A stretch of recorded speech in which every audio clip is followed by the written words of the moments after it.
And we're back. How you doing? What are we doing? I got it all zoomed out for you. Okay, I did a little video. Wasn't sure if I was going to integrate it with this video or just make it separate. I think I'll make it separate. This was, I'll cover my student's name here. This was like doing a little run on this color that a fan of the channel, friend of the channel, sent me. It's Green Umber by Old Holland. I don't know if they wear berets in Holland, but if they do, there you go. Now, so this is going to be the perfect color to do Corot. I knew it would be, and that's what we're going to do today. So check out that video demo showing you all the properties. But basically, it's umber with the green. You know, this is like the color with some white or yellow in it. It's brilliant. Corots really have that cool green all over them. So normally I would have been like into like phthalos to get this effect, but I think I can just pull it off with the black. It's like, phew, it's going to be exciting. Anyway, here we go. I'm not doing any color mixing for this. I will show you my palette though, because really here's our palette, right? And I'll run you through it. Won't be using much of this. That's cad yellow, mostly yellow ochre, if we even touch that. White. This is our friend, the Green Umber from Old Holland. That's some burn umber from Gambling. They're just there if we need to balance out the green effect of this. I see spots. I think the fact that we have this sort of, and I believe that, very much believe that Corot painted on the top of a color like this. Yeah. This is raw umber basically. And then black, black, black, black. We're going to use plenty of medium. Probably need another one of these.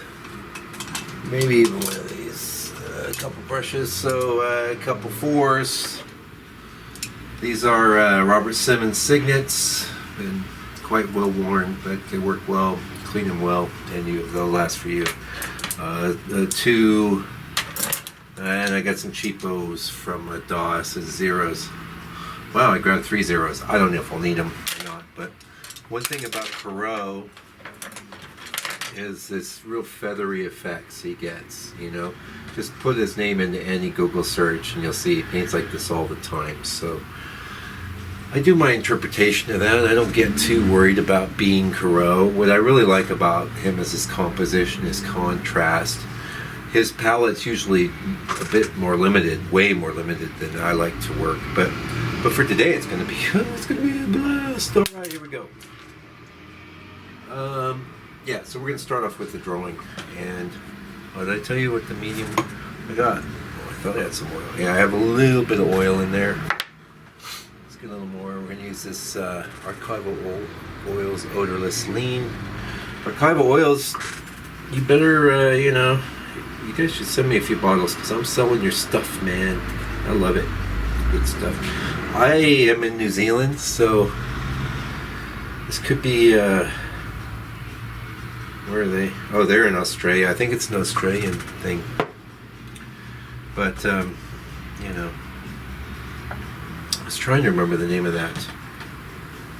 I can do this with the light off for now. I think that's fine. We need our little T-square here. He doesn't have any real straight lines, but white glasses on, yes. Don't want any glasses on, no.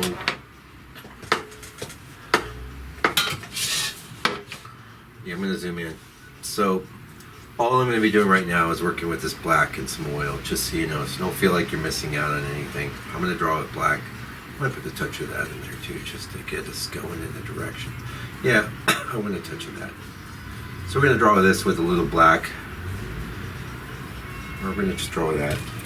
I feel free to show my method of working, what I think is good, is start with a plan and then change it if you feel you need to. But start. Don't sit there and try and get your plan. Oh, I need a knife. Don't sit there and try and get your plan 1,000% together. Plans change. I was going to draw it black. Now I'm going to draw. This color's so dark, I think it'd be fun to draw with. We're going to draw with it. Yay. And also give us a chance to see. Now this has a bit of a reddish quality, but not that bad. Yeah, we're ready to draw. So I take my glasses off. Now, I keep in mind that first of all, his painting is a lot bigger than mine. I was going to zoom in. If you were here, if we were actually live, you could tell me what you prefer. I think for now, I'll just do some drawing with the zoom down. There's plenty, video after video, you can see me doing this drawing thing. So I think it might be maybe better for you to see me. Pardon me. Just had something in my eye there. So what I was saying was frame rabbit. I'm going to be coming in a 1/4 inch, so where his trees are there, I don't want to be any higher than here. And so I'm looking for big shapes. I'm looking for negative shapes. I'm looking to leave some room. Now, there was a time, I talked a little bit about this, where I would do this stuff. I have a, in the old days we call it opaque projector or whatever, but I have a projector that I could hook up to my computer. These days they have things you can put on your phone that would project the image. Even though we're going to lose a lot of this.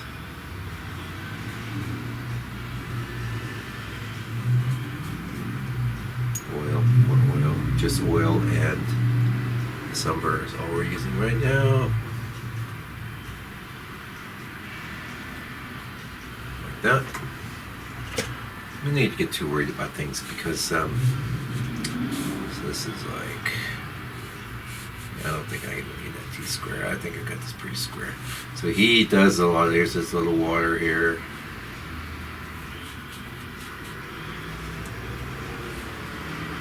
And then on the tree.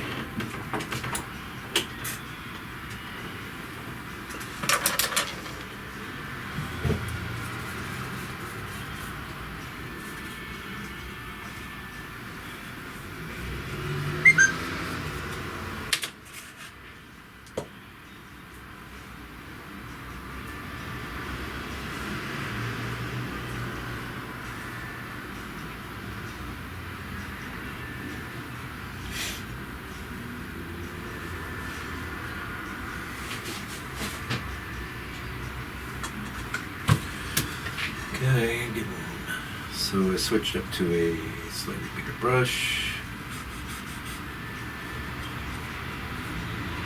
Much bigger, actually.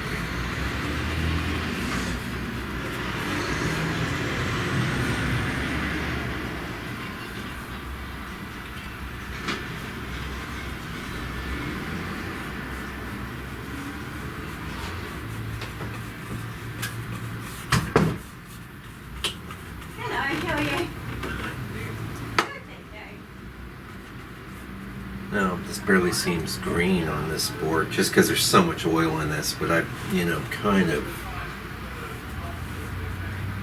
went with the bigger brush and the more transparency when I was going after this. He does these like foggy, misty buildings in the back all the time.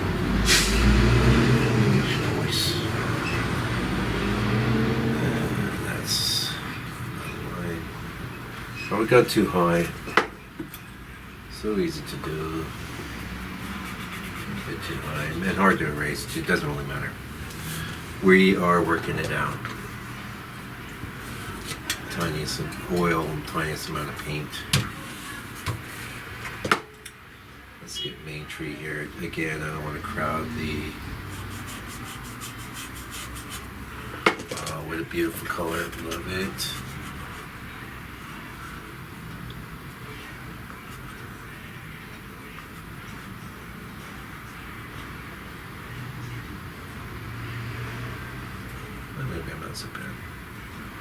So yeah, I'm starting off in a smaller shape and then working out because I don't want it to end up too big. No featheries.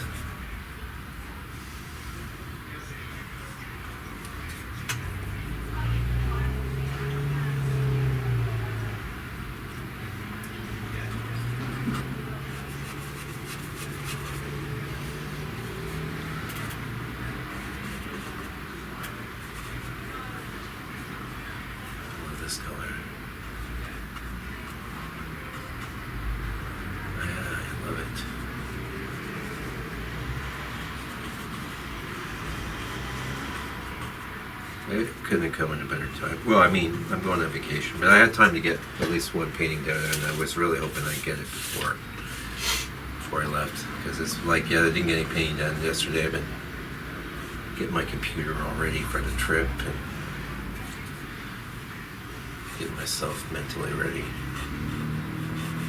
Going to the Barbizon region where this Corot was probably looking at a scene like this. I'm really excited about that. So this type of painting is well, this is an underpainting. This kind of drawing would be called mass drawing. See, I'm just working it out, and I know I would personally prefer it like well zoomed in, but I want to do it like this so that you can see how I'm interpreting things. Just for a good change.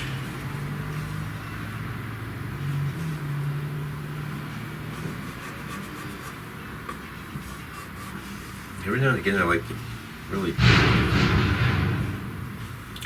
That was not an explosion.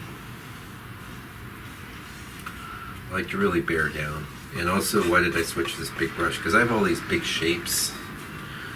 It's silly to sit there and try and do things with a little dinky brush.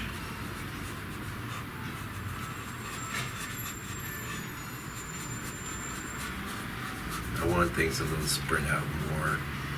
I don't want it to go too big, but I'm going to be filling in sky and things, so interesting. What's going on out there?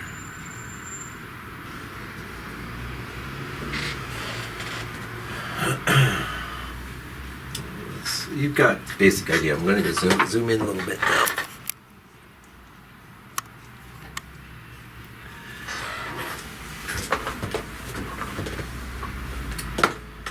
You're zooming in, I'm zooming out.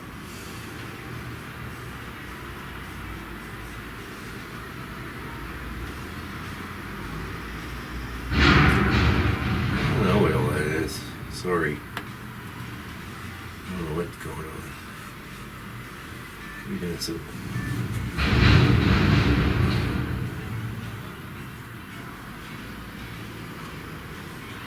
I usually put the figures in. This is a 6x8, by the way. So it's a little bigger than we've been working. We've been working 4x6. I like 6x8 for Corot though.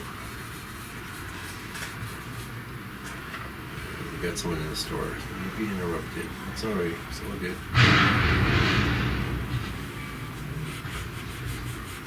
Okay, it's no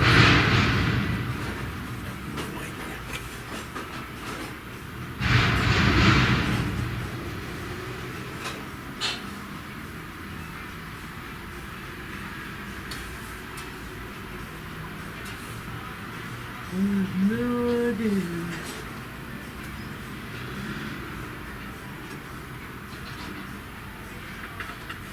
So these French trees, they had like these, I think they have like mosses growing on them or something. I don't usually worry about it, but if I've got the room,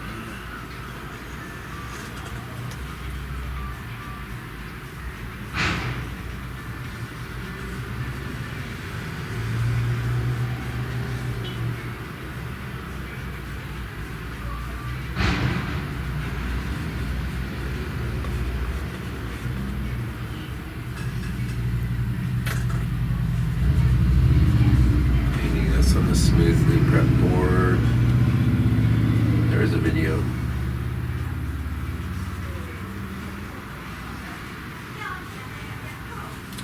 Let's pause this.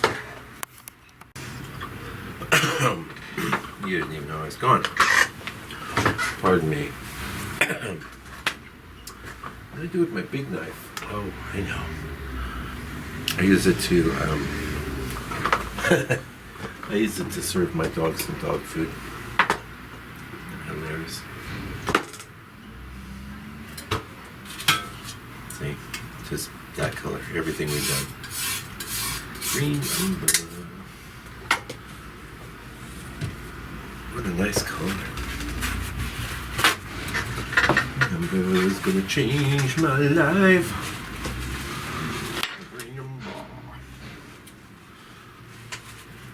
I've been painting with it pretty thick.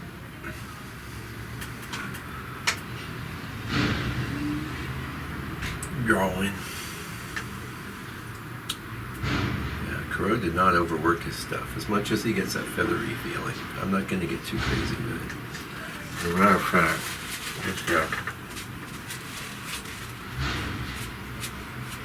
I apologize for that noise. I have no clue what they're up to.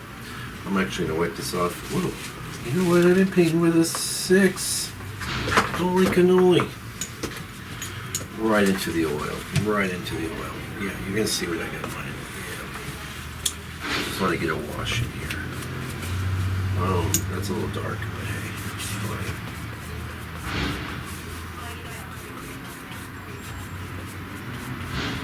Look at that.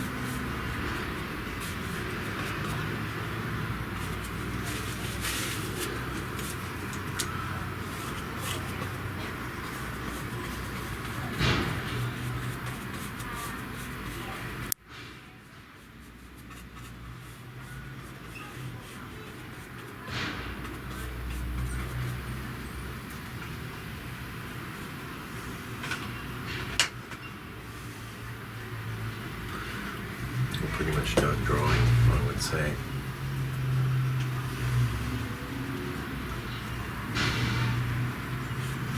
I'm wondering about changing my mind about it. I'm going to do some free color mixing too. So change my mind. I have plans to change them. It's okay.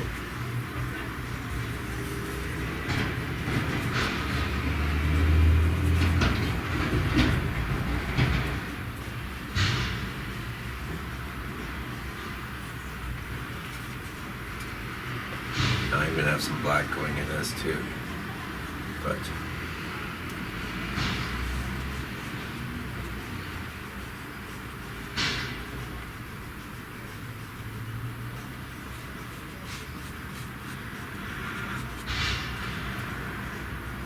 okay, like it.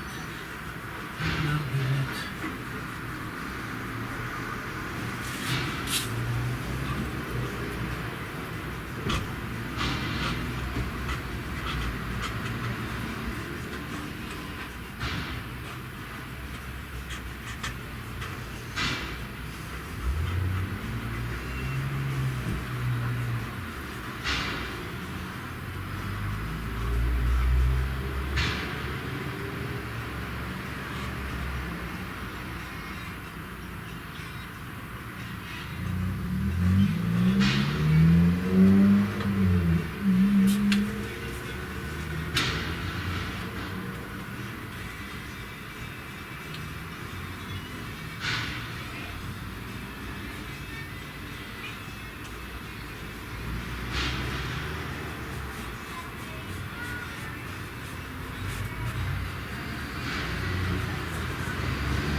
Did I say we were done? Yeah, we are. Don't worry.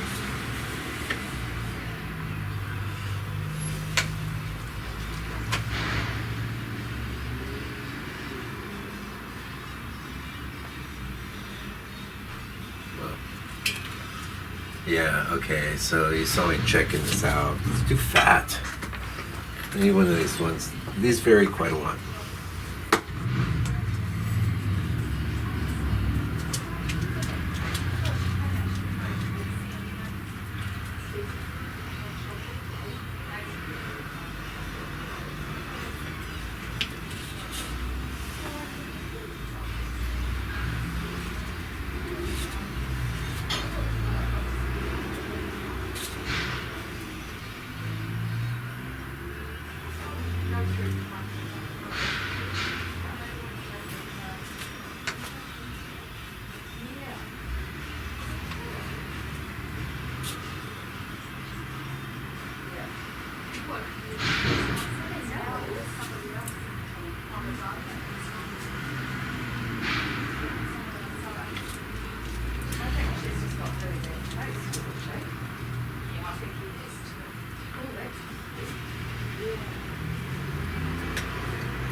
Good enough. We're going to be painting sky in there.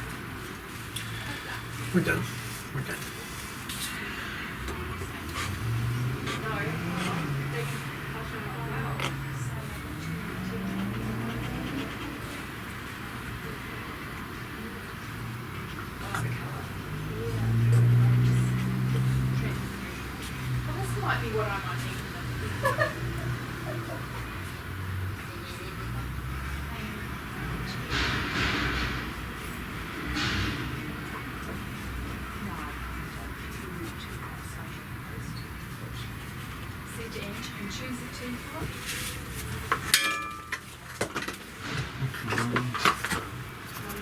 And we're back.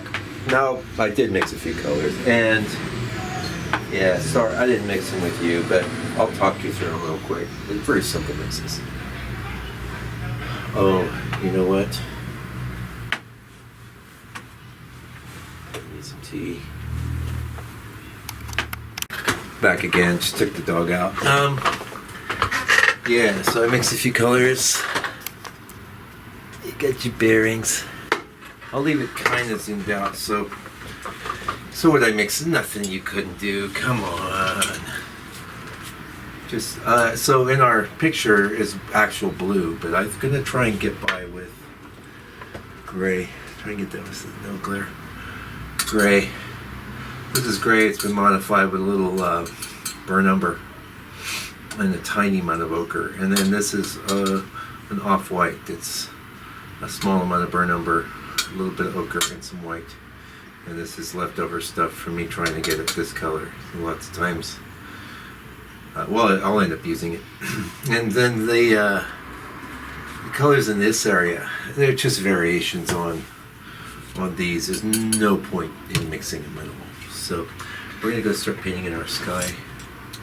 I need my other glasses. I want you to lay down. Lay down. I'm talking to my dog, not you out there in YouTube land.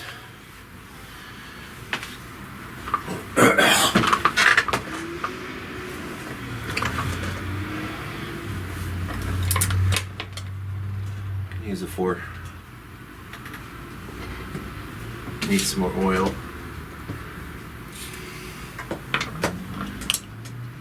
Okay.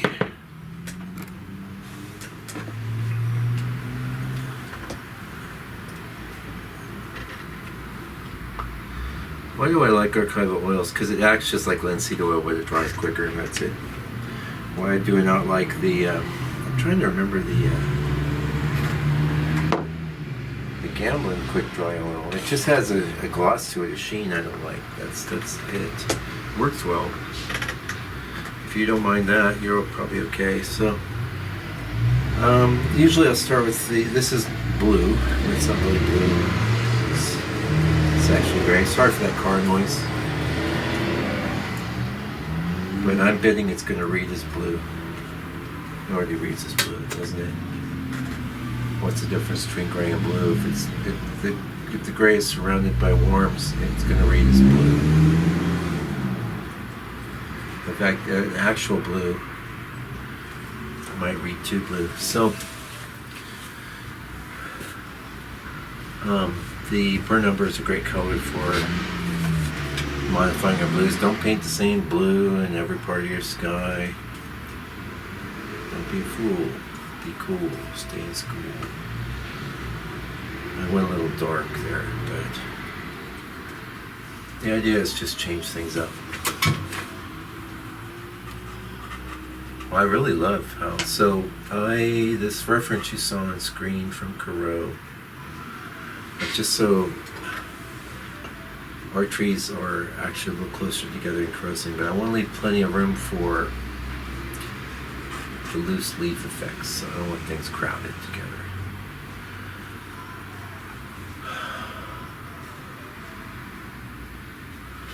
Then as we're moving down,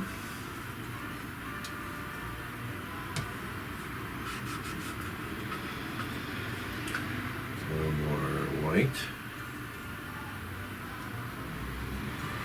touch of ochre. Now that ochre, by the way, it's just the two ochres. It's the Daler Rowney and the Old Holland. They're mixed together because I was working on some other stuff with one of my students there, and I had them on the palette. So it doesn't really matter because the ochre notes in this painting are all in the sky, and they're very subtle. So it doesn't really matter which ochre I use as long as I have. Even I used a tiny note of that cad. Now he's got this. I don't want pipes in my skies. Don't like it. I'm actually painting super thin here. As I'm moving up here, he gets into these. See, it's just the ochre introduced into the gray. Nice.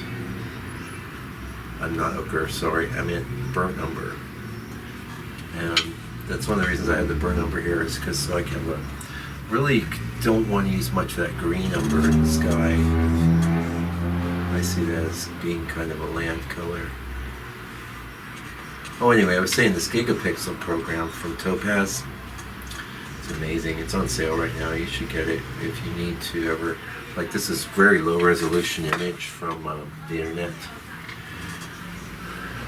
Like, it was only 900 pixels. I'm just making a little base here. I want it sort of smooth, but not too smooth. And I'm going to modulate in the corner. I'm adding some ochre. This time when I say ochre, I actually meant ochre. White.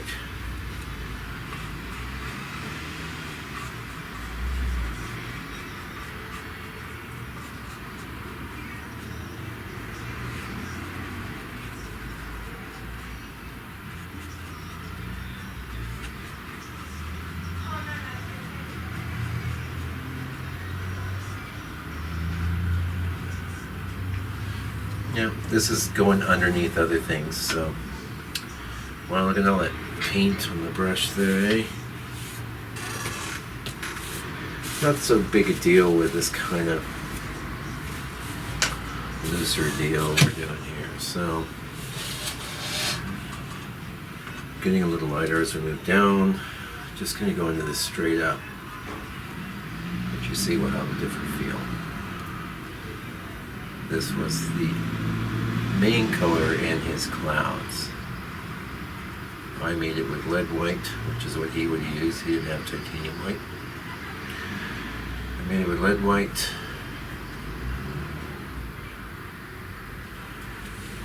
Yellow ochre. Burnt umber. I didn't make very much of it though. Maybe I need to make some more, so you can watch now.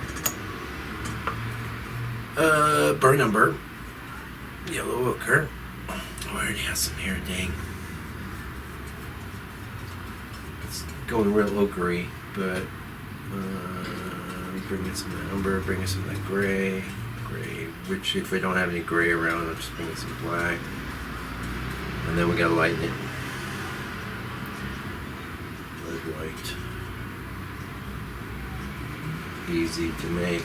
Limited palette, all the colors are pretty easy to make. Yep.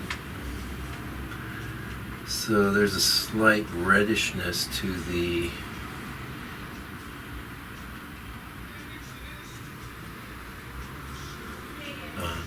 burnt umber. That's going to be sufficient to give our sky a point of difference from the land, which will have a more greenish quality.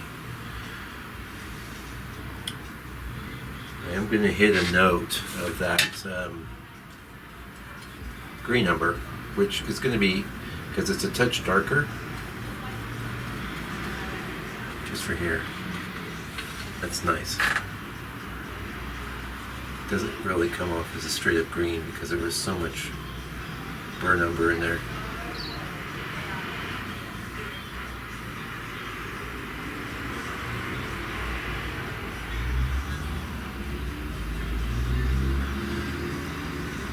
Got Hamish on the phone. How's your day going? Shitty. Hey? Shit-y. Having a shit day? Yesterday was shit. He probably doesn't want to ask. Don't ask.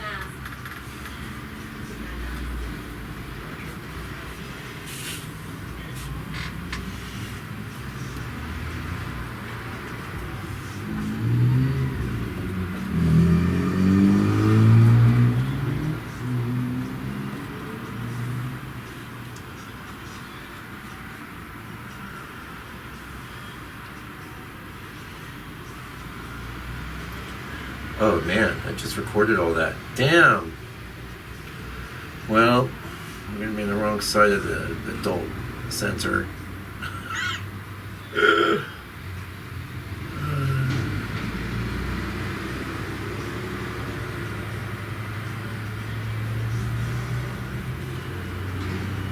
gonna put that big X gesture so I can remember. I might just mute the audio there. We'll see.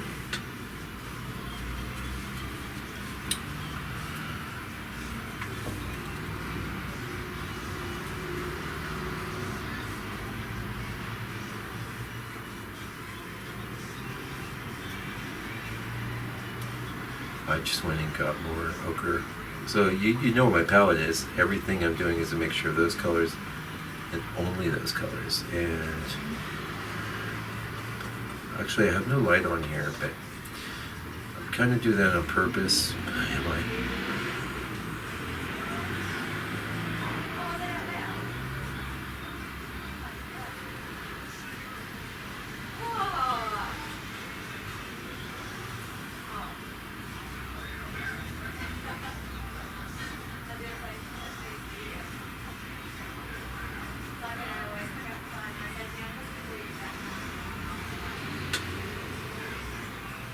It's not as bright as I'm going to go.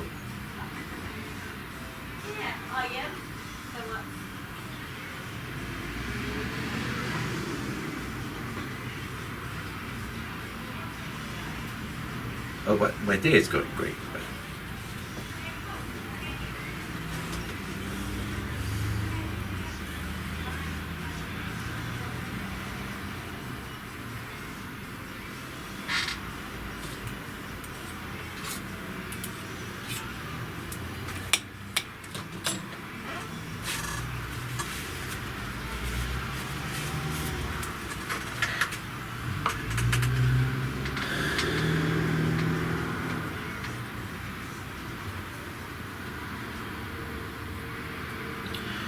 Yeah, so I will show you what I'm doing here because I feel like I want to just add it. I'm bringing in the tiniest note of this cat because it's going to take me some places that I can't go just with ochre. Don't know what Camille used. Doesn't really matter because we're in the future here.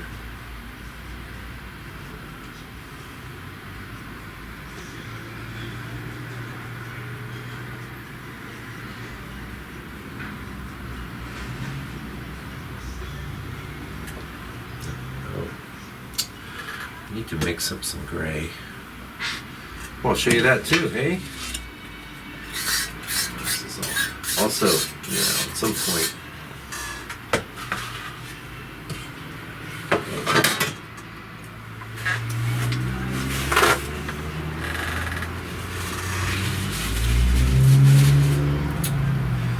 At some point, it's good to clean up the palette. My bigger knife though.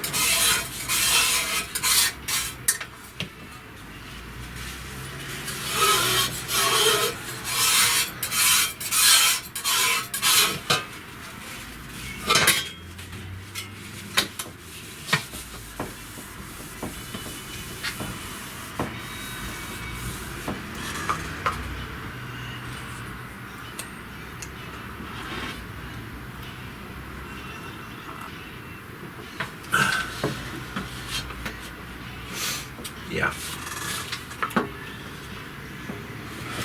So here we are. Oh, this is fine.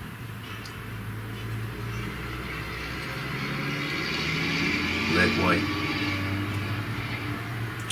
Oh yeah, that's what I was going to. Sorry, lost my way. I just need a tile of actual gray on my palette. Just find that helpful. Good for neutralizing mixtures, good for what have you. So how do I make that? Well, start with the black, start with the white. Usually start with black. Some black, some white. And I shoot for 50%. So that's 60, 70. It's okay if it's a little polluted from some other stuff. That's 65, 55. Good enough.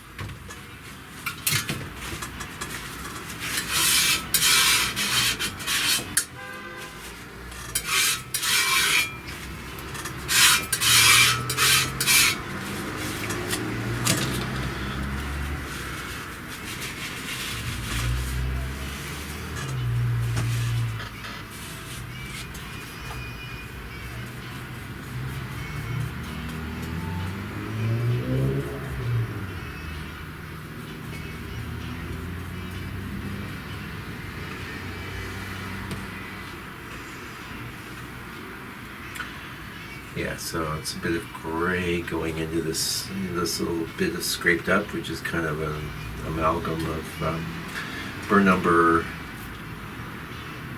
gray, and white. And the gray, of course, is black. So you could say black, white, burn umber, and yellow ochre. So basically, and the tiniest amount, of course, of that cadmium yellow. He didn't have cadmium yellow. He had some decent yellows, I'm sure. Probably Indian yellow or something like that.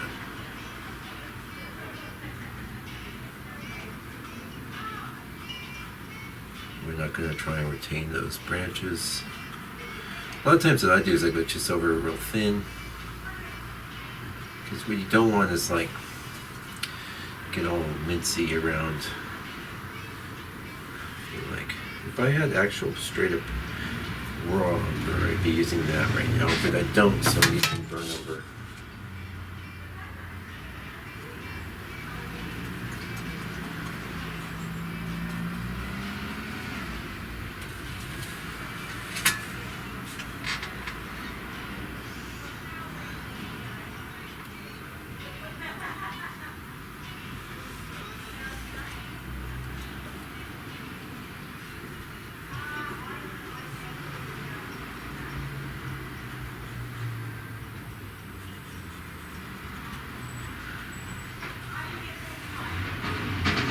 Into the black. These dark areas. Into the burn umber, into the black, into the mixture on the palette, which just seems like odd, but you can see on the painting it's going to look just great. It's this area in between the trees. Don't want things too bright there. Don't want a heck of a lot of board color coming through. So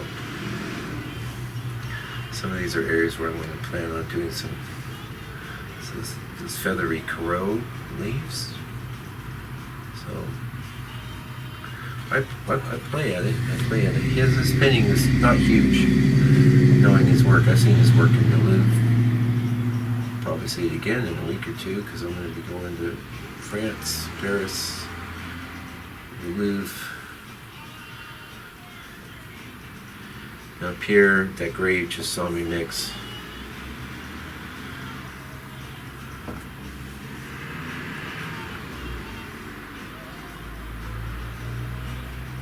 My blue. It's more blue, isn't it?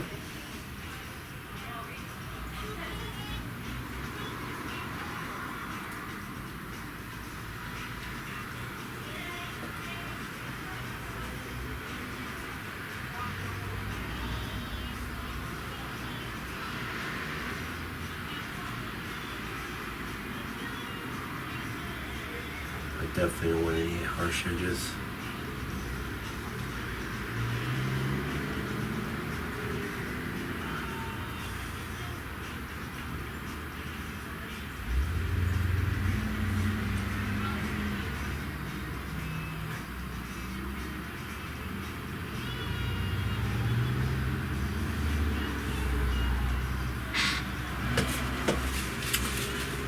Now, moving on. A lot of this I'm going to need to come in second pass. So that's just how it's going to be. I like the feeling. And actually, I will go much lighter, but we'll pull down here. So I'm going to go in here. Got some of this here. That's pretty much where we want to be. And maybe a touch more yellow. Or light. Because gray.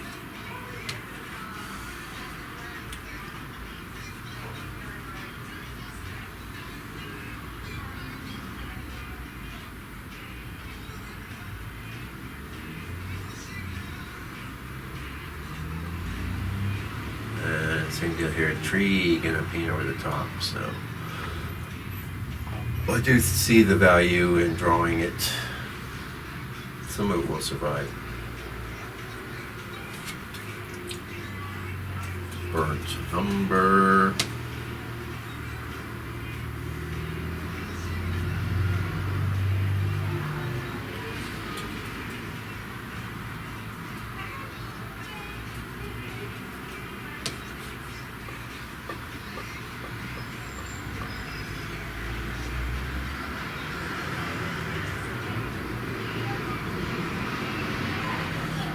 Corot definitely did not overwork his stuff.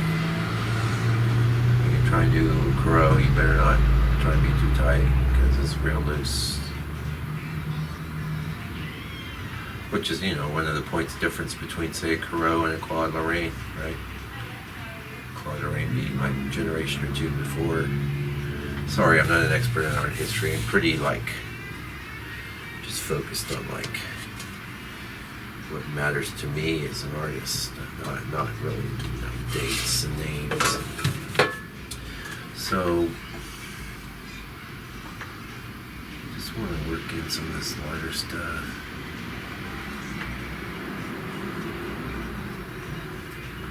I feel like I'm painting thicker than he was. It's okay though.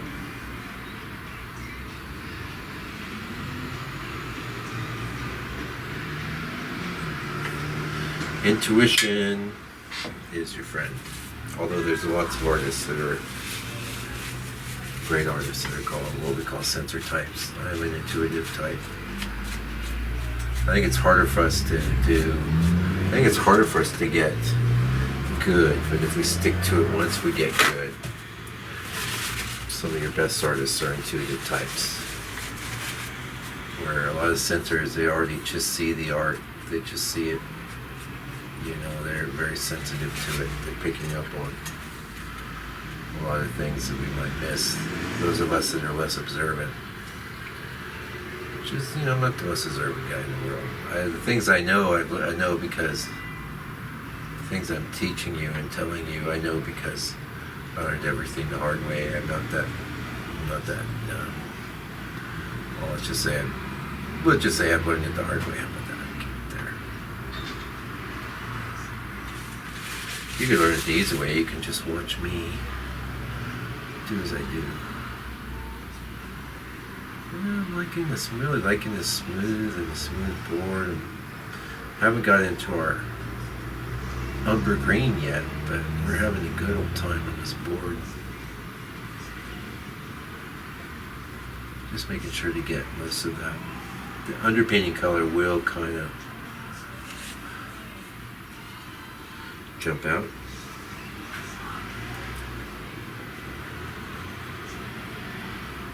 Certain things you can do wet on wet.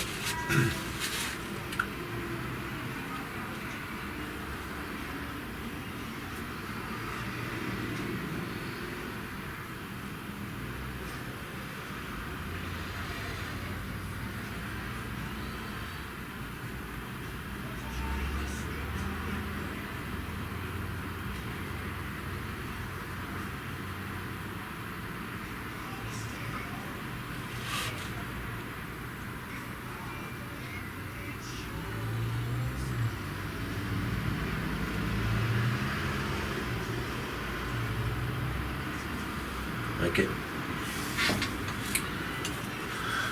So, what you don't want to do when you're trying to do a study after somebody like Corot is like, oh, he has one little stroke there. Who cares? You don't try and match him stroke for stroke.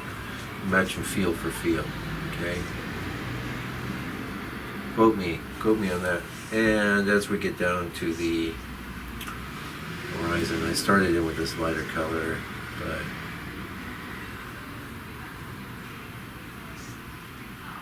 into my brush, see? And I want to leave a little room for some glazing. So maybe a touch lighter than I want to be.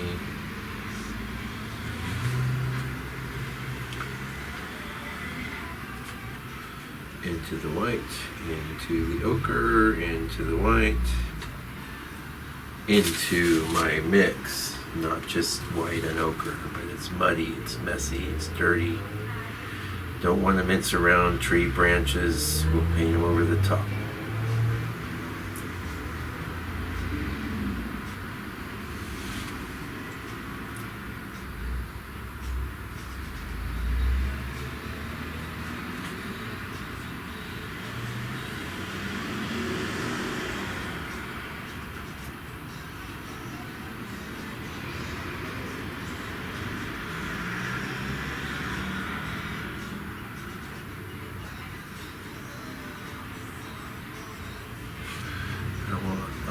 just strokes. I have these big long strokes here, which are fine, but I want to just break them up a little. Because he's got a softer. That's probably enough of that for now. Now, this shape.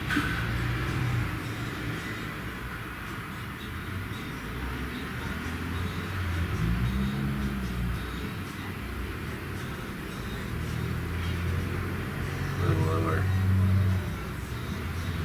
A little lower here.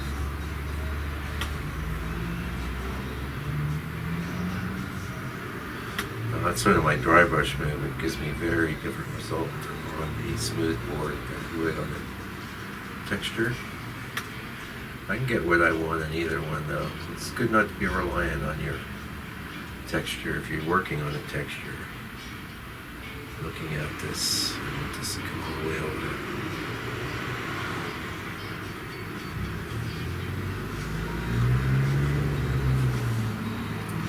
Into the light. Into the ochre, into the light. You want your brightest bits down towards the horizon. He's not stressing it in his piece, but I'm not trying to sell this on the black market as a Corot. I'll sell it though. If you want to buy this, you let me know. Down here, gray, but muddy. With some of this burn umber here.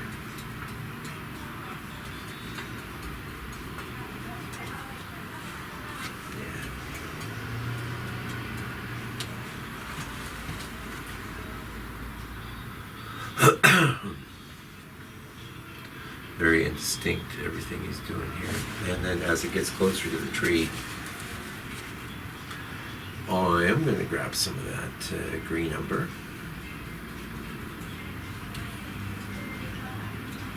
That was the right move. And since I like it, I'm going to do some more. We are officially down on the land now. And I did use a tiny amount of this. We got a tree here, so.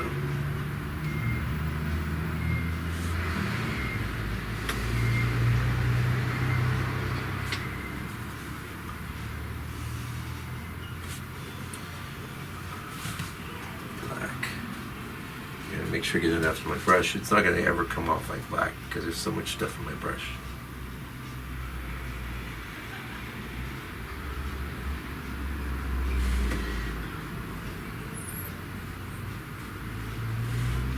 There's no water there. He drops it into the tree. That's it. Alright, so here we go, a little more white. Using a lot of white, but most of the white I know we're going to use here is going to be in the sky, so we're good. We're doing Corot. We are doing Corot.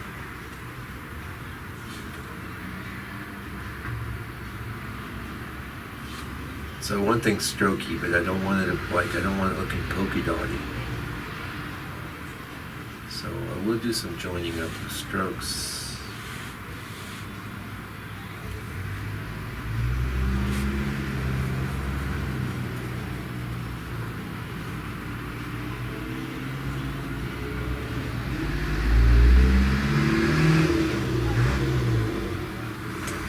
My tree should be over a little further. I'm seeing that now, but actually taking the frame rabbit would be okay. So, a lot of times here, do I go right in the tree? No. I wipe my brush off.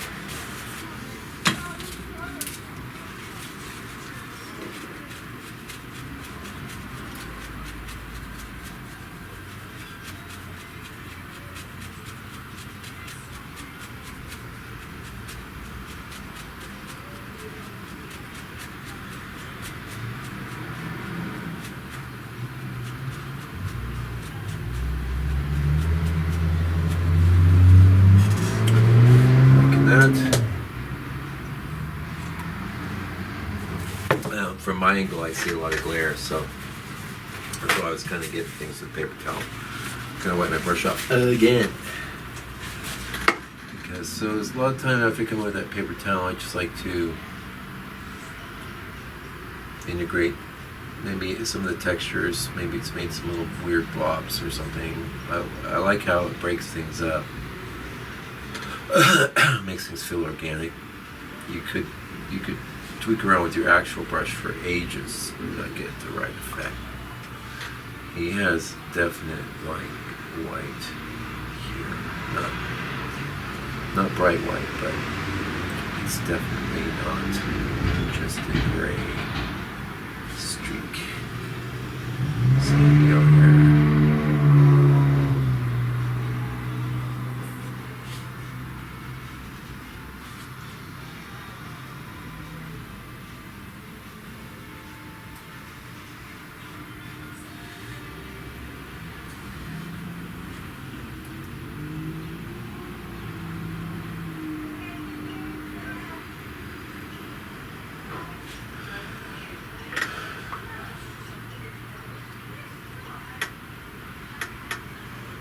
I like it.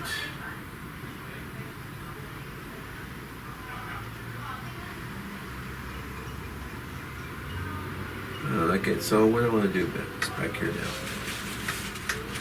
Now, actually, one thing to be clever. So we have, very little of that green umber because we've been reserving it for the land. So we have very little of the green umber up in the sky, but this is an area where we can start bringing it in. So if we bring in green umber into one of our mixes here, with some gray and some more black, I think that sets us up nicely for back here. It's a little cool. I want it a little warmer, so I'm going to counterbalance that and with some ochre, which will give it a bit more of a green. And it'll play up the greens. More ochre, more umber, a little lighter. Close enough.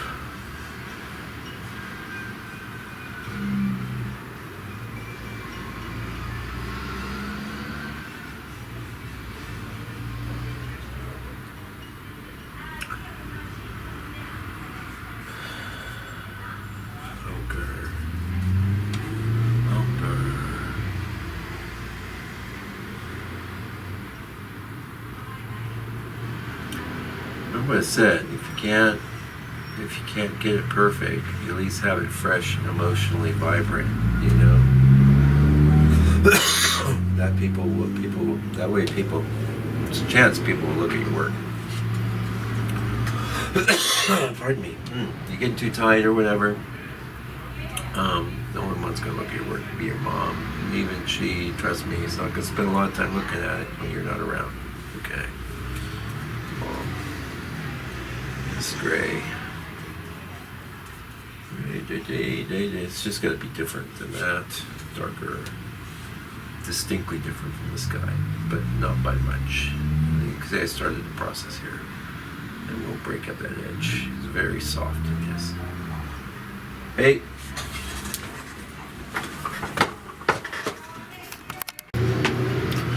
Then we're back. Thought you'd like to have a little look at the Corot. Actually, I can move that over a little for you.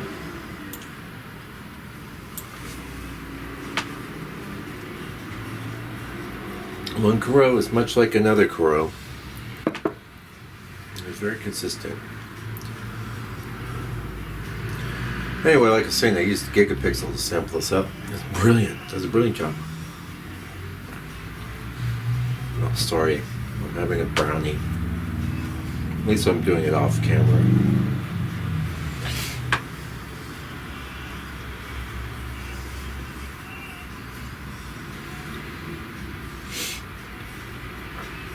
I feel like my gray does read like the blue. I knew it would. I'm standing back. I highly recommend you do that too. Get back. One thing I like about this these studios, I can really get back to things. This is too high. Alright. It's all pretty big back there. It's a little bit of egg. gets a little warmer in here. Touch of this. Touch of this. We're gonna need some more white on this palette, probably warmer. Not warm enough. What do we got here? Grab some of that.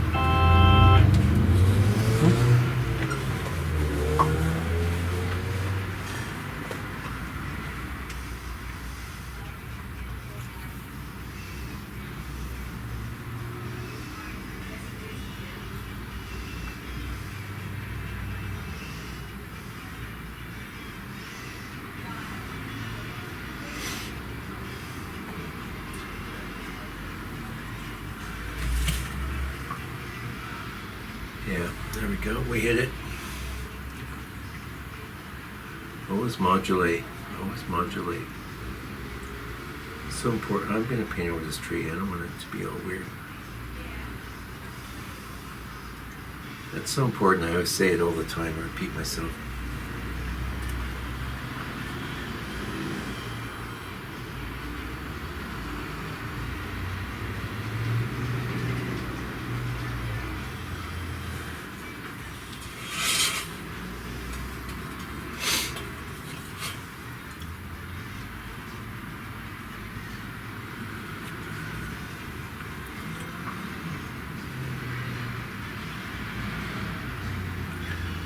Back and forth, sky, stuff in the background. He's keeping it all vague. He's not, you know.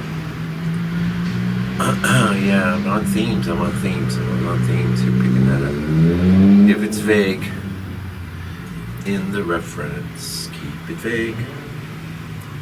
If it's vague in the reference, keep it vague. There you go. That's how you can remember. Just wrote you a little song.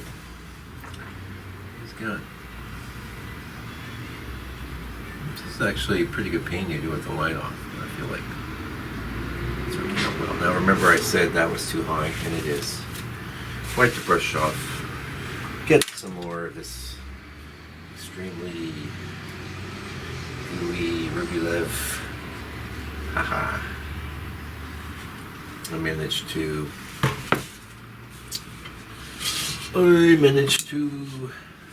cut it off without the string. But watch, if I want strings, I get strings. Yeah, all day long. Over into here.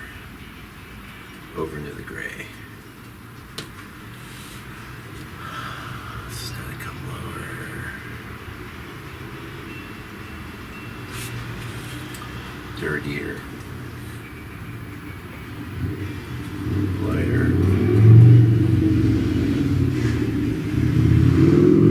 Don't want to get all whatever where that tree is. We know it's there. We'll deal with it. But right now it's really best to paint through. I have a plan. I'll show you my plan. I share with you because I like to share. I'm a sharing type of guy.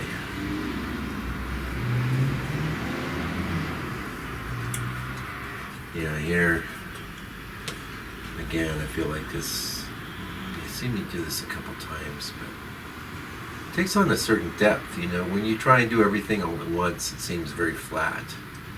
Where you come back, you take a pass, you take a stab at it, you come back, you take another pass, another stab. Oh, good.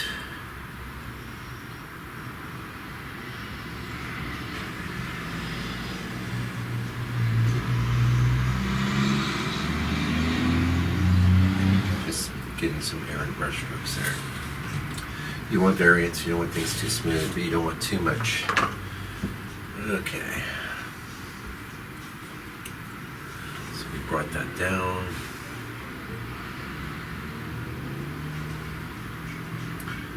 This will be tree. I have a plan. I'm going to tell you. I'm going to show you.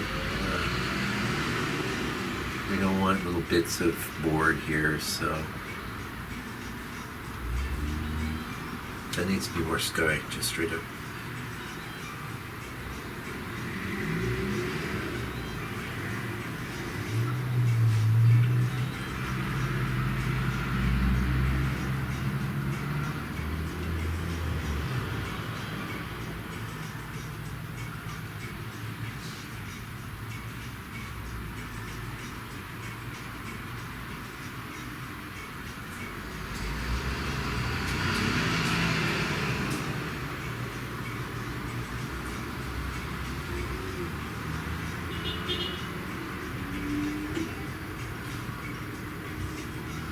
Yeah, I usually don't worry about getting this stuff exact.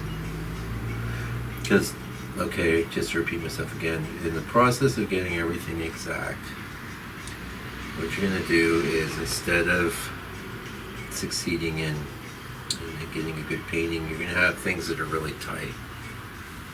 There is the occasional artist that can do that. I'm speaking generally. As a general rule, that ain't you. Maybe it is. Maybe it's the exception. Maybe you are the exception, the great exception.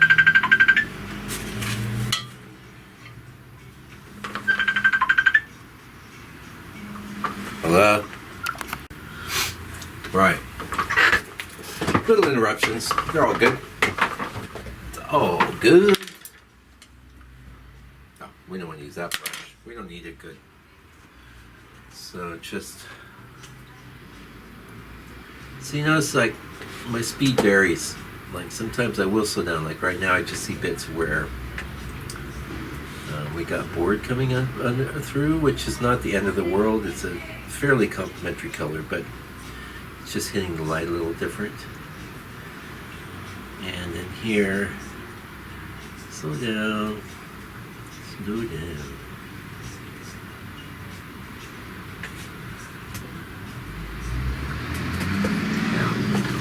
And it's like, he's done like this coming off the water. Oh, it's nice. Alright, so this brush is completely contaminated with the white. Then over here, we'll make a switch to this. And we might actually do some more work with this 6. I'm going to clean the palette and I'm going to show you this bit I was talking about. So I'm going to like keep my scrapings. I got some light scrapings, I'll have some darker scrapings.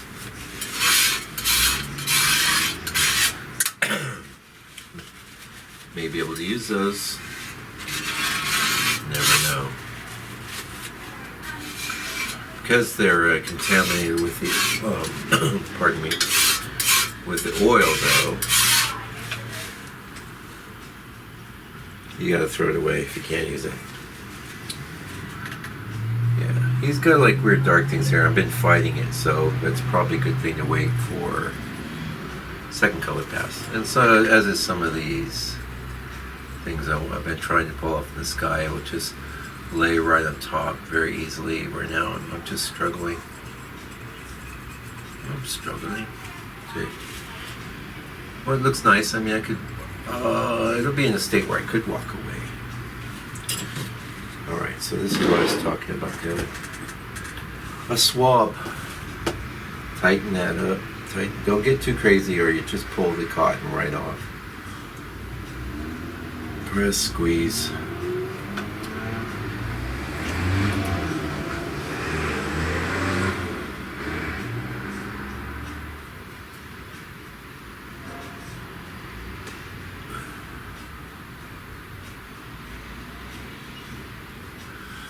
And I hold my breath as I do it,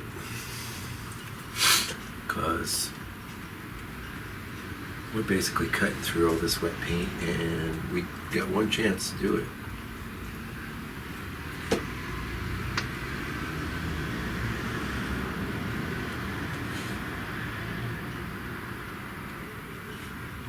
Getting into some diminishing returns here. It's okay. Probably not pushing hard enough, mostly because I'm trying to go thin. Also, it looks like the paint there is like super thin, so not a lot's going to change. Still, it's giving us kind of a nice place for the tree, where it feels good, feels natural.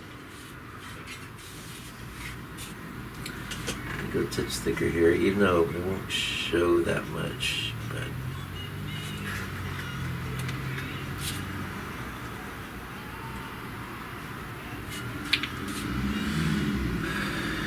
do that dark scrapings. Whoa, not dark enough, apparently. Dark scrapings.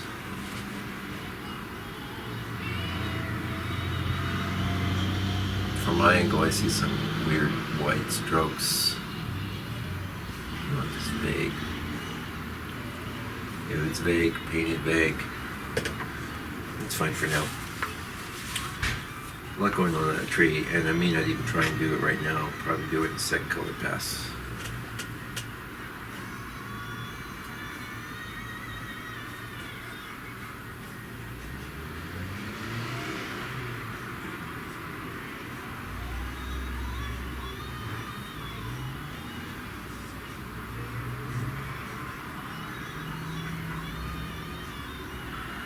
Hey, hey. I like it. So, now, there, you see, I clean up my palette. I scrape it, but I'm going to give you another tip here. I mean, if you didn't figure this one out already on your own, you know, we're going between sky and land right now. We don't want colors down here contaminated with white. You just don't want it. That's why I switched my brush up. And I just put some medium here, and we actually do. We get it clean. It doesn't have to be antiseptic or anything, but it's got to be pretty clean. And you guys have your bearings now. I'm gonna go zoom in. Yeah, way in. Okay. Now, if you don't see what I'm up to with the palette, it's okay. By the way, this looks practically black, but that dark color is that green umber. It's very dark, very beautiful. So dark, as a matter of fact, I could probably get away with not even going to that extra step of black, but I'm gonna. And I'm gonna do that with this drawing brush we had into the oil, because I don't need black everywhere. I just need a few spots. It doesn't matter. That's contaminated with the raw umber. It won't matter because we're painting in raw umber anyway. Now I don't want it too thin. I don't want it too thick. If it's too thick, you don't really want your shadows thick. They don't read as shadows then, because things that are thick. That's why you'll notice the masters always have their highlights quite thick and their shadows transparent. So you can see the difference. See the difference the black makes. Oh, and it's nice to be able to work into that with this black.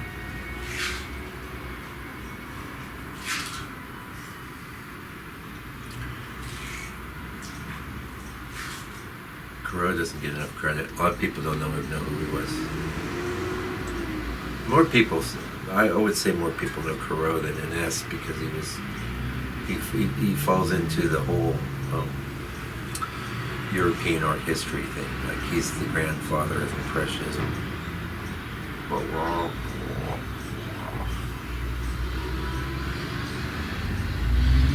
Something's vague there, hazy. We'll pile in a little more black.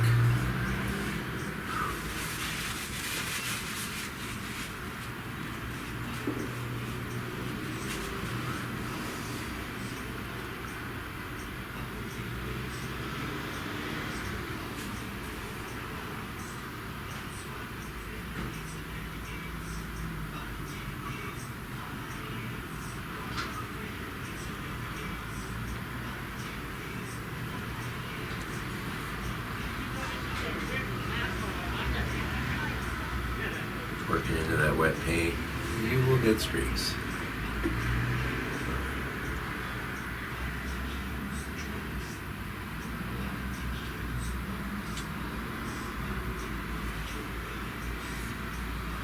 Sometimes I'll wait. Sometimes I do things.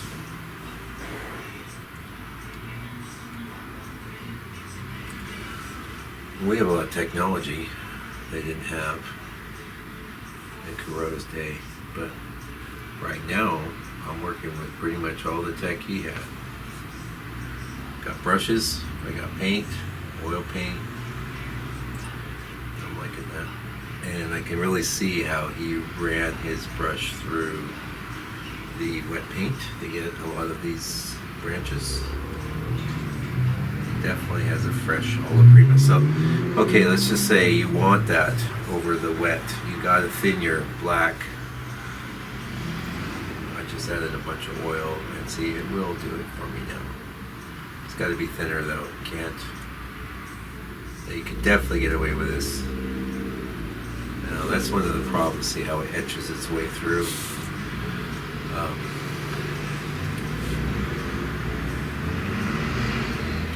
Careful how you adjust that. I don't want to even do too much of that, to be honest. Oh, I got this blank in my brush. I'm painting trees. I'm in a tree mode. I can just kind of. So this is my other reason for scraping it out, because I scraped that wet paint out. Now I have a shot of painting this in. Yeah, clever. So I'm Francis McCarthy, the clever clog painter. By the way, I'm going on vacation. So if you're getting hooked on these, you're going to be jonesing. It was really important to me to get this one done because Richard was kind enough to send me this lovely tube of paint, which I absolutely adore and will probably be on my palette till the day I die. No.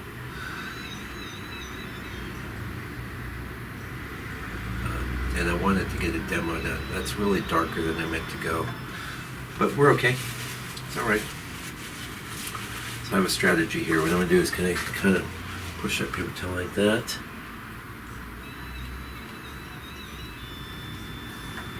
See, that's knocked it back a little.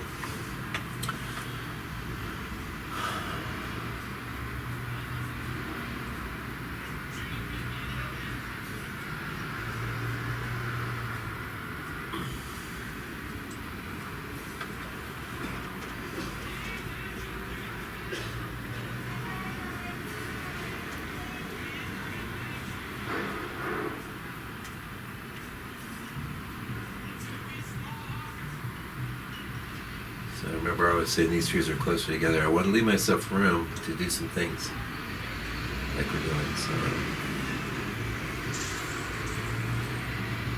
I like to work with the side of my brush a lot of times. Black.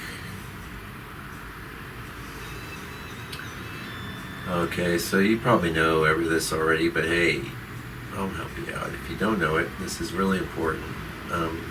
Your darkest colors in your painting. Oh, I see what I did. I drew that in the wrong spot. And I was so painstaking with it too. This is not in the wrong spot, but the trunk was. Okay, that's too fat. There's a market for these things to be even thinner, I think.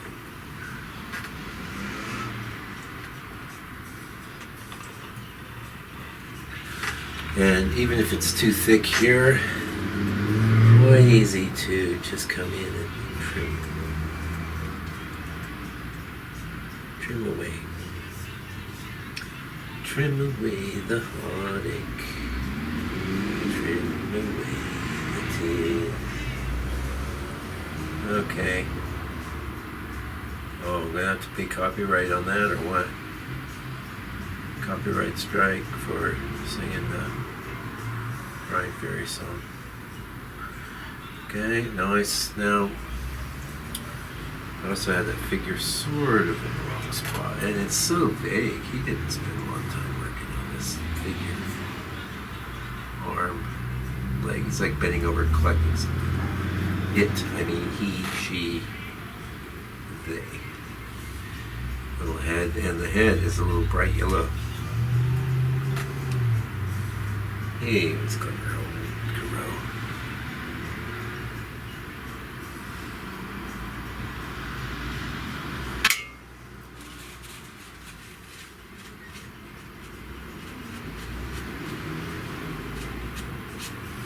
Did he use a rag? Did he use a paper towel? I don't know. I don't know if he wrote about what he did. Yeah, so at this point, yes, I am going darker. It was really nice color before, but a little darker because I can come in and plant some other things on there. And to me, this should be the darkest bit of the painting right here into this trunk. This is it. It gets made here, so that's where I'm going with black into wet paint, you know. Yeah.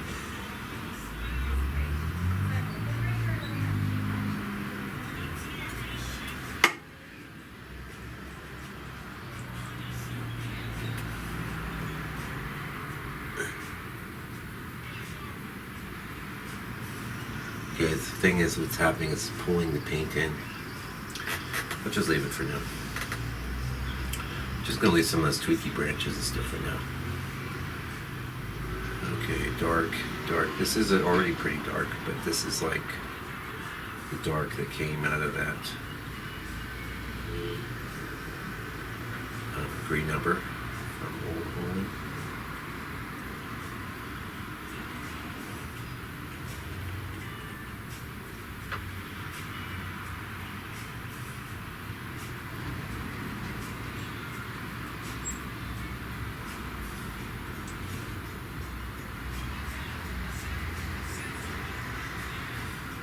Most of this, so I need black pretty much done. So I like to get my shadows underneath. We talked about it. I'm repeating myself as always. My experience, most people learning painting don't hear the first few times anyway, so. Oh, well, you know, you might get to a threshold where you go, I heard this already. I'm done. I was thinking about that. Yeah, no, I was thinking about that. So, like in this culture, we're really addicted to. Sorry for the extreme car noise there. And I see weird patterns forming. Yeah, I just want to get rid of it now.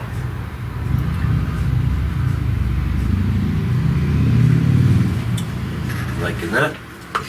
So, no, what was I saying? So. This addiction to novelty, that's a big part of the modern culture, you know.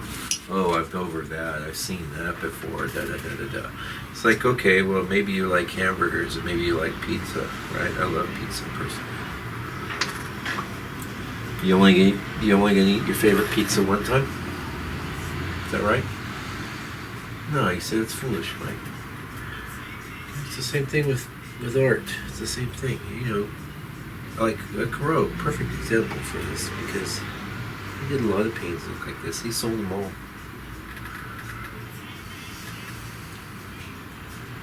I'm just thinking that's nice. I can't get this thin enough to get the kind of fix them after. Now sometimes too you could try pulling the extra cotton off the top, getting a thinner. Is that gonna work?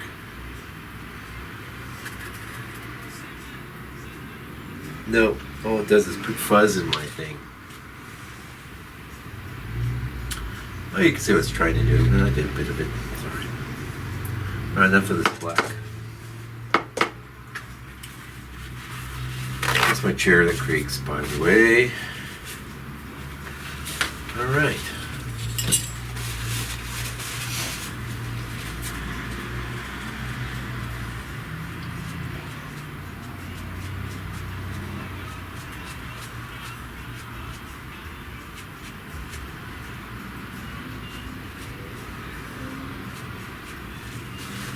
Actually, you can get the kind of effects I wanted like this. Except that it's too dark, too dry, but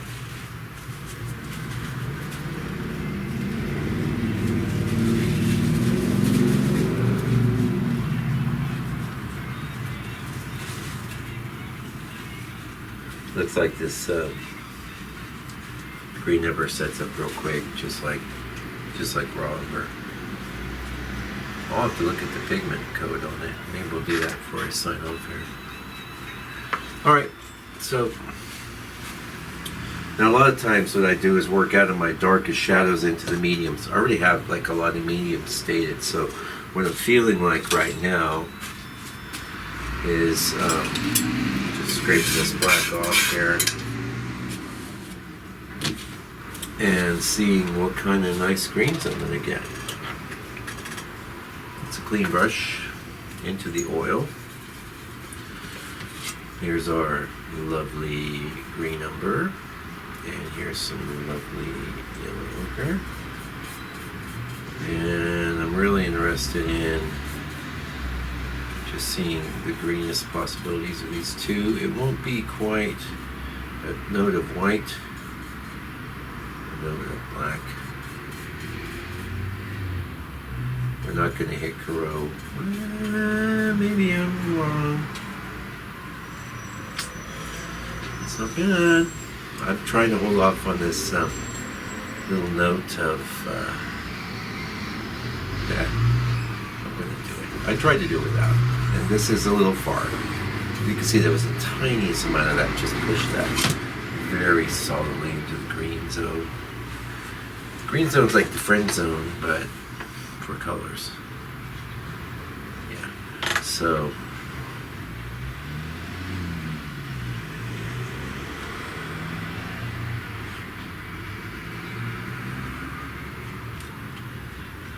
Happy to have some transparency here.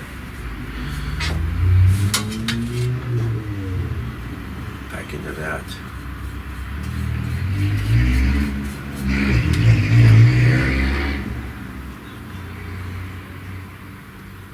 I really feel like I'm painting on the right color here.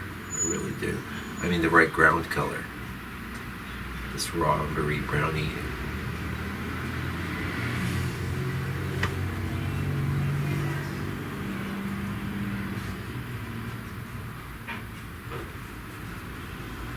Leave a lot of that coming through.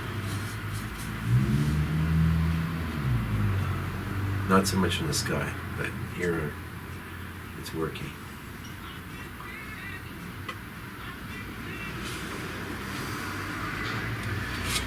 Burn over off to the side.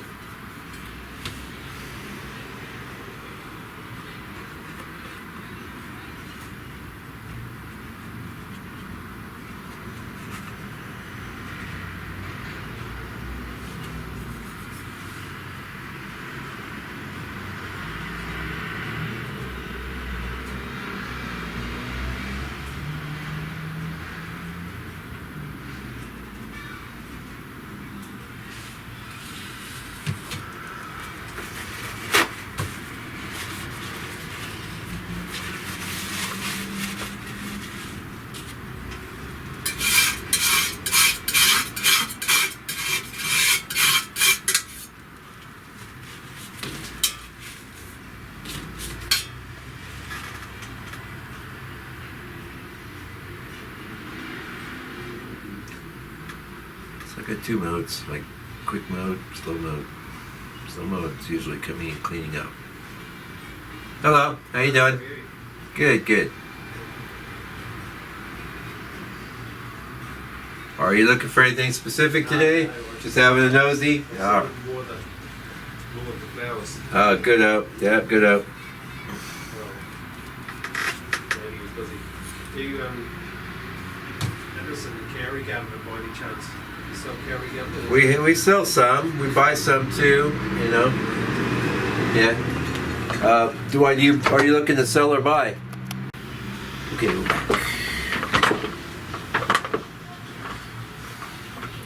We're going to squeeze out some more of this lovely Terre de Ombre, Verde Trait, Grand Umber,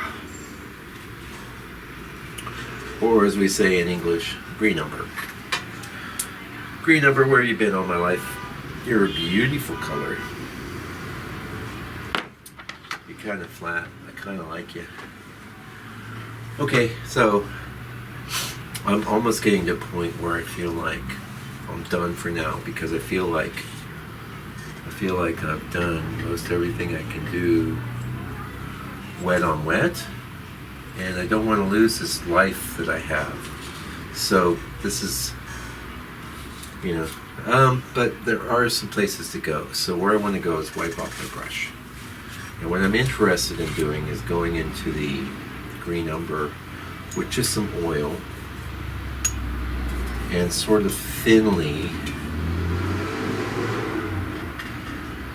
doing some things here.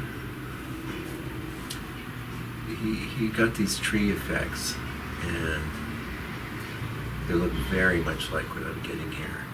Very much. What a bright color. Thank you, Richard. I really appreciate that. That's great. It's not often I find a new color I like. Usually I poo-poo them. I'll try anything though, don't get me wrong. A little whiter. Things get a little facey.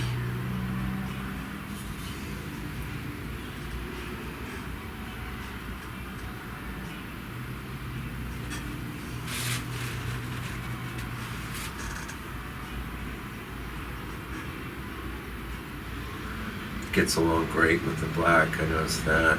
They're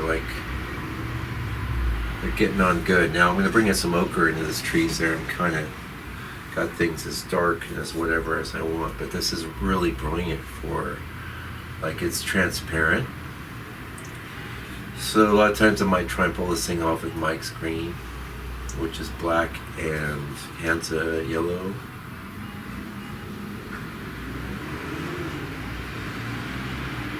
Really thin here. Now, in the Corot, it's not as green as that. It's more like, get a wipe off my brush. It's more like burnt umber.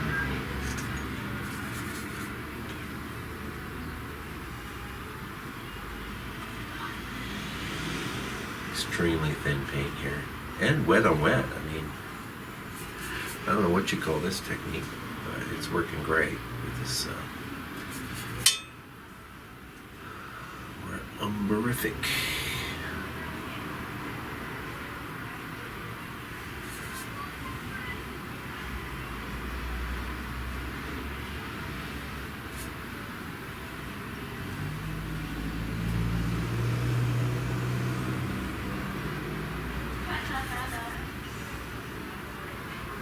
We're umberific. We're having an umberific day.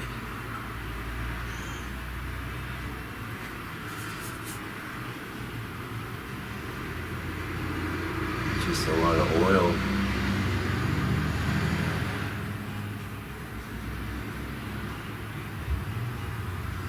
I'm liking that. We could do even more of it, but I am planning on doing a second pass. When I do second pass, I'm going to do glaze. I don't know how much glazing Corot did. Probably a little bit, because he was, still very much influenced by the masters. A touch of black there, a touch of black. Not getting what I want there. Yeah, it's fighting me because there's like what paint underneath, but it's all right. If it starts fighting you, just let it go, and then fight that battle when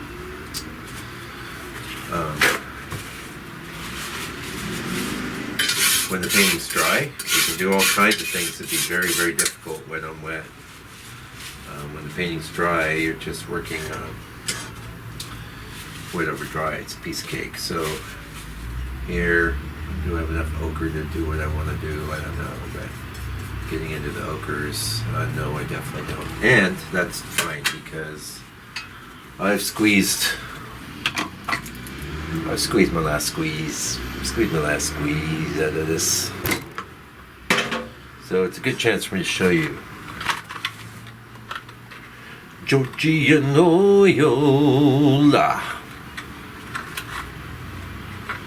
Yellow ochre. Comes a big box. It's 255 mils here. It's gonna last me a while unless I start doing much larger paintings. Whoa, check it out. No reason to keep that box. Throw that away. That's a nice new tube, eh? And I've been trying the old Holland yellow ochre. It's not different enough for me to worry about. Like it's deep ochre. Well, I I can make ochre deep with any of my umbers in it. 2 shakes of a lamb's tail. Ochre itself, I mean, I can mix the color, but it has these opacity properties that I really like. So, where this green umber is very transparent.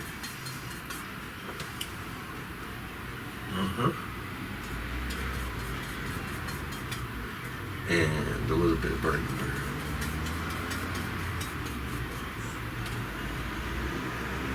Yep.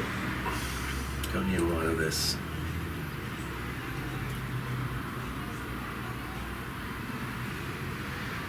It's beautiful. You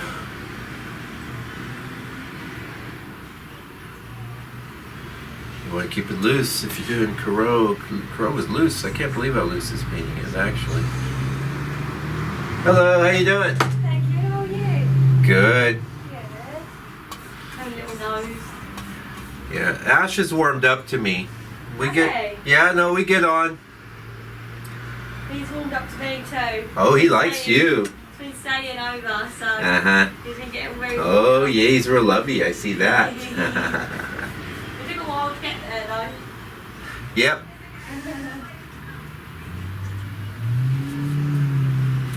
Into the ochre.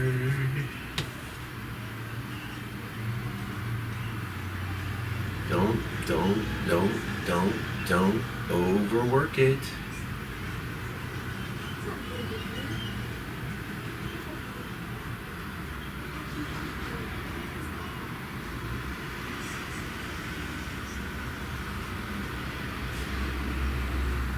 Painting and things.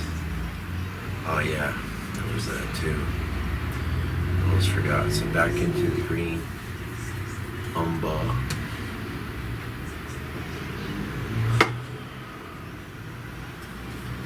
It's going to be opaque if you put it down thick enough.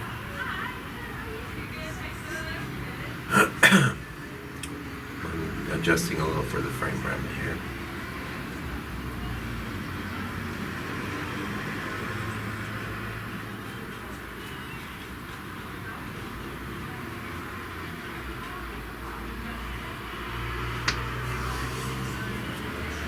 It's definitely not getting a rowy type effect there.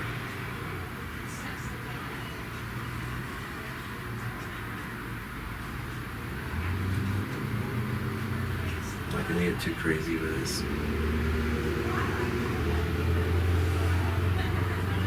Some other branches, I just want to get it in there. I'm gonna have to go into the black.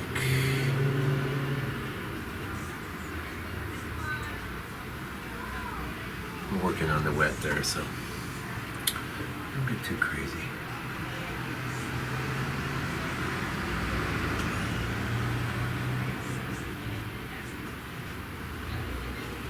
Yeah, so you know when things all smeary.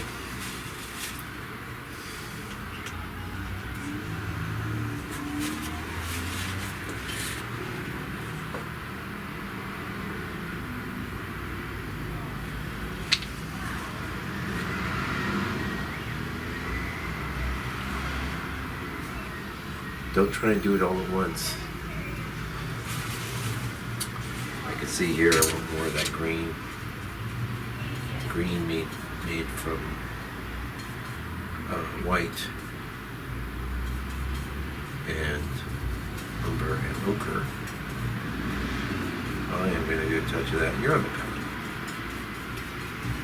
It's on my palette. It's part of my limited palette.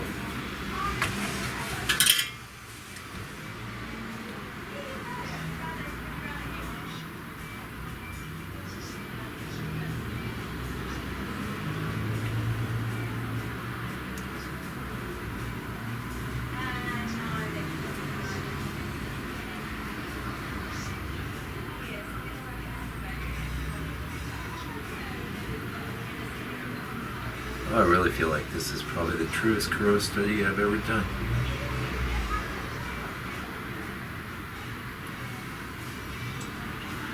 One thing is, like, usually I had that little, maybe if you've seen some of my things, I'll show you my little, right, that is not supposed to be a solid line going into the black. But there's so much other stuff in my brush, it definitely isn't going to read as black. Yes. defo is not reading as black.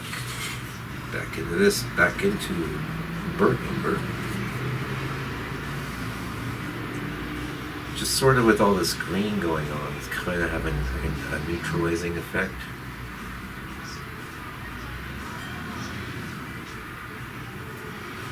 And one little burnt umber, yellow ochre. It's almost a red, see, and kind of similar to, yeah, but very complementary. Not like as in complementary colors, just it goes well with the umber that's in there.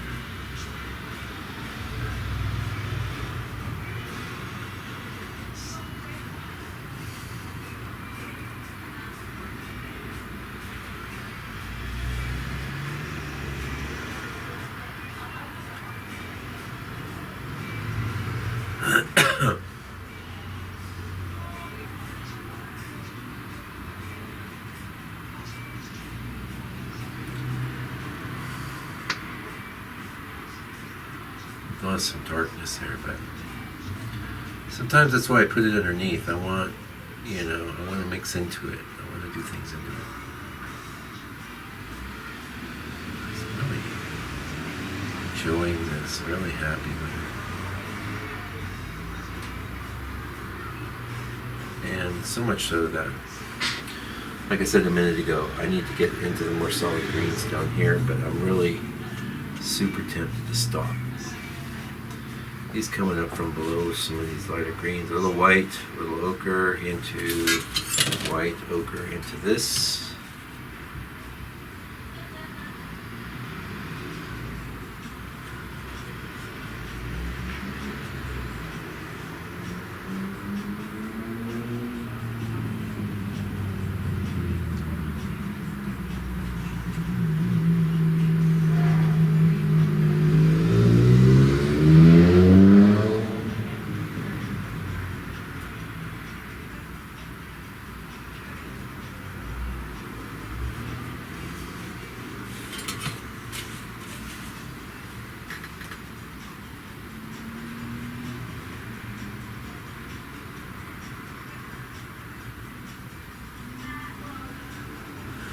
So this is a blending move when I do this, but it's a blending move with the side of the brush so it doesn't smear.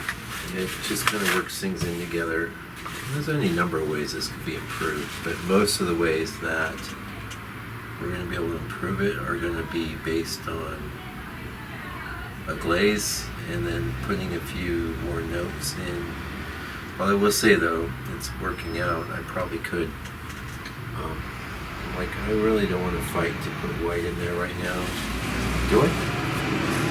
Got these brushes here. Could try a little. I mean, don't be afraid. Okay, into here, into the white, but definitely not. I don't want it too bright. And I'm going to need some thickness and some ochre. And then back into the white. Always muddy up your whites.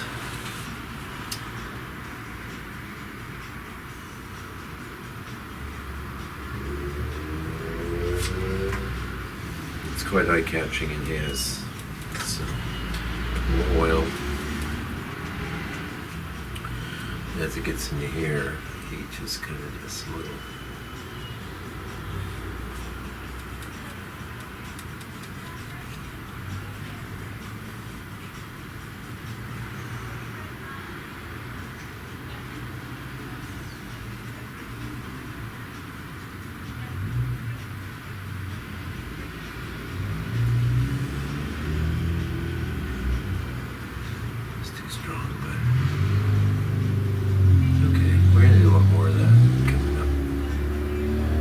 Be all I can get away with for now.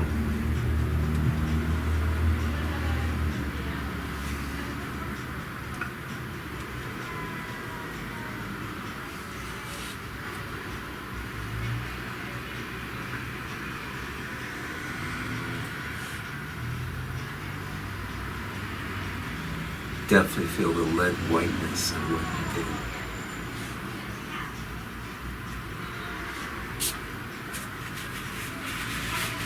That's not perfect, but it's okay. It's pretty good. Well, I got this little brush here. Nowhere near that actual white, but it's a brush that's got white in it, so let's make that right there.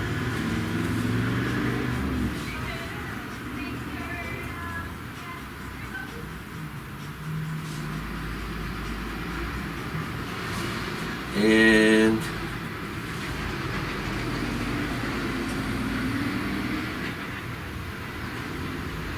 it's supposed to be yellow. It's okay for now. He's got lots of little flecks and bits and this and that's.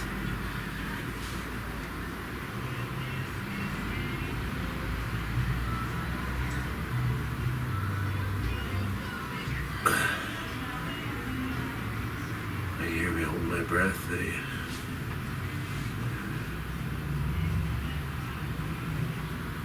Like I said.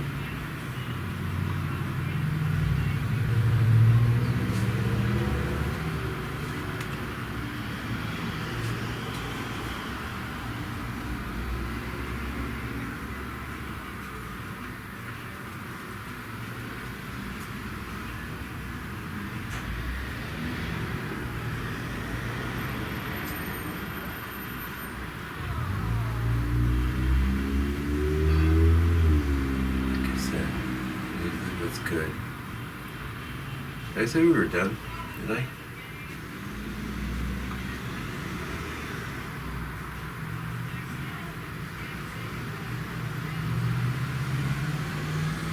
Much other interesting stuff. Not going to get into.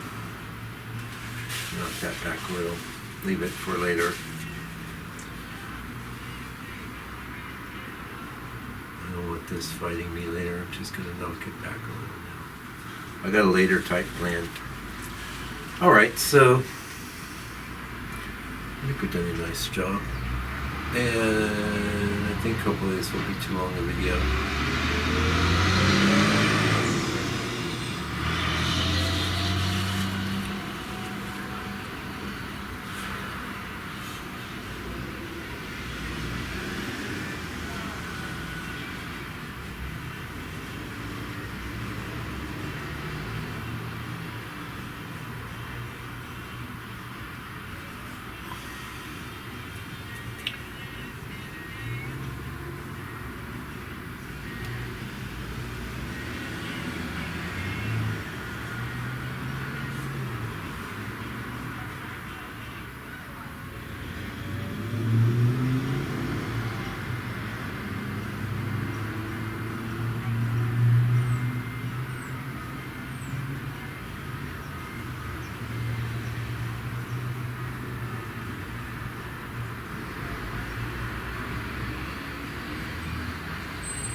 Like it.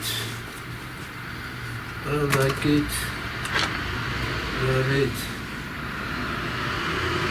You know, smooth your stuff out into oblivion. You do quite a lot like this. Look at all the goodness, the expressiveness. Corot is very expressive, and we are keeping that tradition alive. Thank you, Camille. Thank you for the lovely reference. We've done the overwhelming bulk of this painting. I mean, what we do.